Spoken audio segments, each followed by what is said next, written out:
А вы знаете, почему неопытных людей называют чайники? А я знаю, вам сейчас расскажу.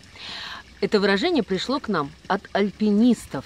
Старожилы наблюдали, что когда в команде бывали новички, и когда отряд приходил на привал, эти самые новички очень редко бросались сразу участвовать в каких-то хозяйственных делах, а первым делом они обязательно занимали вот такую вот позицию и очень любили фотографироваться, одной рукой подпирая бок, другой опираясь на, как правило, свою трекинговую палку, тем самым напоминая чайник. Вот так и обзывали альпинисты вот этих самых новичков чайниками, и это выражение вышло в народ как определение человека крайне неопытного.